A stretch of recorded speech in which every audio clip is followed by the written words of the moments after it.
Welcome to the second episode of NIBM podcast series. I'm Dr. Elizabeth James, faculty NIBM. Today, one of our PGDM student, Ms.Aindrilla Chakroborty, is going to interview Director NIBM Professor Partha Ray on the current global economic prospects. Professor Ray has had an illustrious career. He has donned various responsibilities as Advisor to the Executive Director India at the International Monetary Fund, Washington, D.C., worked in the specialist cadre of economists in the Reserve Bank of India, also as Director, Department of Economic and Policy Research, Reserve Bank of India. He was a Professor of Economics at the Indian Institute of Management, Calcutta during 2011 to 2021. He is a regular contributor to leading financial dailies, has extensively published in reputed international journals, authored many books on his area of expertise, which is global economic and monetary policy issues.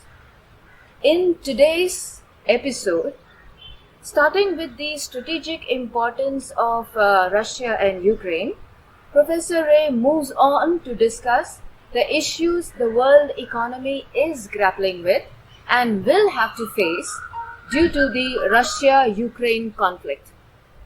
Number of issues get flagged, namely currency composition, export basket, and currency reserves of a country. He also points out how India is in a relatively safer position due to the discipline and proactiveness of the Reserve Bank of India and the Government of India. Stay tuned for an insightful interview. Hello and welcome everyone to the special episode of NIBM Insight Series podcast. We have a very special episode today with our director sir, Professor Partha Ray, Director, National Institute of Bank Management. Welcome, sir. Good afternoon. Shoot your questions. So, it has been more than a year to the Russia-Ukraine conflict. On the economic front, how have things changed globally and for India? Let me tell you, all wars are awful, but there cannot be a more inopportune moment for the Russia-Ukraine war. Why? You had just had COVID. The world economy was absolutely coming out of a traumatic experience. Around that time, just when you have started to see the green shoots, the Russia-Ukraine war came up. And what was the impact? When somebody may think Russia is so far away, Ukraine is so far away, how does it affect us? Please do remember, these two countries have a very strategic importance in the global economy. Russia is one of the leading energy producers, in particular oil and gas, and Ukraine is one of the leading food producers. So therefore, these two things together, when already we are just coming out of the growth pangs, the world economy in 2021 had the lowest growth rate over the last 40 years. When we were coming out of that, around that time when the war came up, we had the double jeopardy of lack of growth and high inflation. So there was no more inopportune moment than this particular war. So according to you, how long do you feel that the impacts of the Russia-Ukraine conflict is going to have its pangs on the world economy? To make it a frivolous comment about a serious war, I don't think anybody knows it. And that includes me, the Prime Minister of any of the countries, the President of the United States, including Mr. Putin. None of us know it. It reminds me of Woody Allen, who said forecasting is difficult, particularly for the future. But having said that, it seems like it is going to be a long and steady war.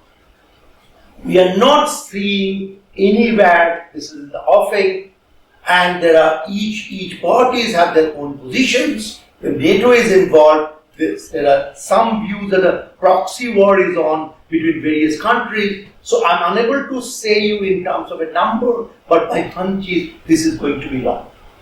And it is only going to get bad. Yes, it's long means human suffering, it gets bad, and perhaps we might get used to it. But this is going to be a long one. So my second question is, the IMF annual report of 2022 cautioned the war in Ukraine will contribute to the dangerous divergence between advanced and emerging market and developing market economies. What is your opinion on that? Remember, whenever you see of the developing economies, you should not think of certain countries in sub-Saharan Africa. Developing economies are everywhere. Some of them are in Europe, some of them are in Latin America, some of them are in Asia, including India and China, and of course, some of them could be anywhere else in the world. So please do appreciate that the two countries in the war, namely Russia and Ukraine, are developing economies.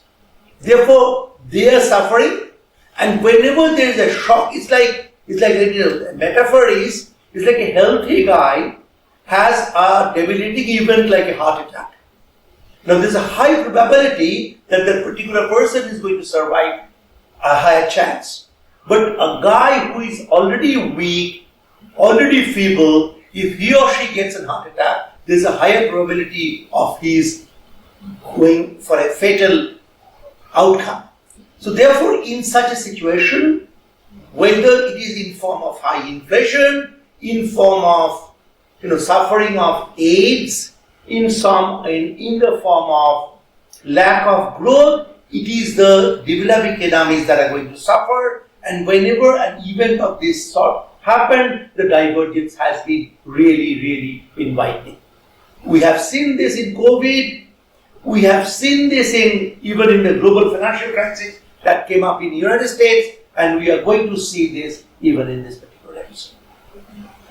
So, from this, I would like to ask you, so IMF has termed the 2022 annual report as crisis over crisis. To come from as you pointed out, it couldn't have been worse. The timing of the Russia-Ukraine conflict. So, how do you think this is going to continue over time? We already had a high debt, high inflation scenario much before the COVID hit. The global debt scenario, the global debt were already rising, right? So, these hit, and what do you think? That's a very, very interesting question. Let me go back. Whenever there's a crisis, the typical solution package are monetary and fiscal stimulus. Whenever there's a monetary fiscal stimulus, what happened? The central banks initially cut their central bank rates, their final rates at which they control the money supply, they control the liquidity, and second, when the rates are already very low, then what they're going to do, they are going to pump liquidity. We have seen this happening everywhere in the world. That's one part of the story. The other part of the story is fiscal. Whenever there is a fiscal stimulus happens, the government essentially, the fiscal deficit goes up. When the fiscal deficit goes up, that adds to the current debt level and that adds to the interest burden in future. Therefore, yes, indeed, debt burden are very, very high at this juncture. Very interestingly, in the case of debt, the currency composition becomes very important. Japan is a very highly indebted economy. But Japan is not facing a crisis because yen, end of the day, is a convertible currency. Therefore, it depends on, say, for a country in sub-Saharan Africa, think of it, Uganda. If Uganda's debt is dollar denominated, Uganda does not earn dollar that much. It does not have that possibly that very good export basket. It does not have great reserves. So therefore, the possibility of a country facing a crisis will be higher when they have lower reserves and particularly when they have their debt denominated in a foreign currency. So therefore, I don't think, in terms of a silver lining, I don't think we are anywhere close to that in India. India has been a conservative country in terms of their opening of the capital account. Therefore, large chunk of their debt is domestic, rupee denominated. They are not facing a crisis, and they have tried to control it, keep it under certain levels.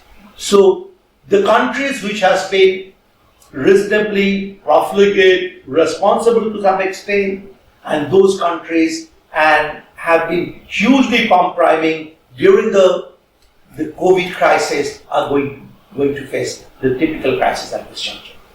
Like USA, Europe, like they are facing that extremely bad. No, this is what? No, try to understand. USA, end of the day, prints dollar. Right. So, United States, even if they're, say, as I said, Japan can print yen. So, if Japanese debt is denominated in yen, then naturally they will face less crisis. This phenomenon has been termed by Barry INP as something like original sin. It's like a biblical original sin. When you float your debt in a currency that is not yours, you are going to suffer from this original sin. Those countries, they are not the advanced countries, but basically the countries which are in sub-Saharan Africa, some of them could be Latin American irresponsible countries. I'm not going to name them, but anybody can guess them. All those countries which have a very high foreign currency denominated external debt will face a much more trouble. Of course, internal debt also could impose certain burdens, and therefore country has to be fiscally responsible. Whenever good times comes in, therefore they have to be fiscally go back to the earlier path of fiscal responsibility. So USA, even though does print the entire dollar, but it has not been very responsible when coming to taking debts. So does it not write the entire debt across other nations? That's interesting. It's like this. Think of this way. Say between you and a multi-millionaire, whom do you think will have a more debt? Perhaps a multi-millionaire? So when you have the capability, then you don't care. So United States can print dollar, and as long people like you and me are going to hold those dollars, we want dollar or dollar denominated asset, United States is not going to face a problem of that nature. They might at some point of the future, and we see the initial tensions now. Number of countries started saying that dollar is not exactly the best currency in terms of an asset, but these are still now mild tremors. We are yet to see a normal earthquake. Okay, sir. Thank you. Can we move to the third? Yes, please.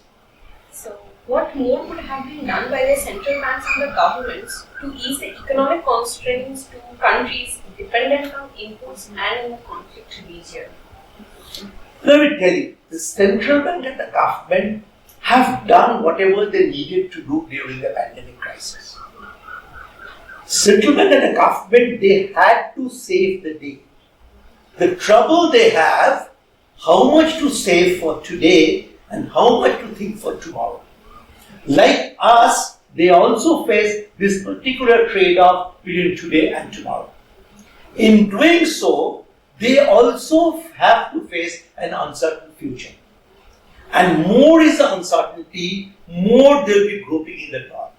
Remember one thing, the government and the central bank, they do not have any informational advantage over you and me. The way you and me think, you and me look at the data, they also look at the same data. Based on that, they arrive at certain expectation. They perhaps want to handhold us, but at the end of the day, they have been saving the world in a number of crisis episodes. At this juncture, what they should have done, they have printed the money, they have come back to the normal path, they started doing the normal path. So if you see all over the world, central banks have started increasing their rates. In fact, I would say it is the financial sector who have not been prepared for such actions. Central bank has been reasonably transparent about their policy actions. Government also has been reasonably transparent about the policy action. This is not to include, end of the day, the decision to go for a war of two countries is an internal decision. Seen from outside, I personally am against any war, but there are situations arises when these are peculiar country-specific situation where it would be wise for me to. Thank you. Thank you so much, everyone. So, how was your experience? So, very interesting. I was very nervous since I expected you guys to give me a tough time, asking me all sorts of difficult questions. It has been nice to me. Thank you very much. I really enjoyed it. Thank you so much.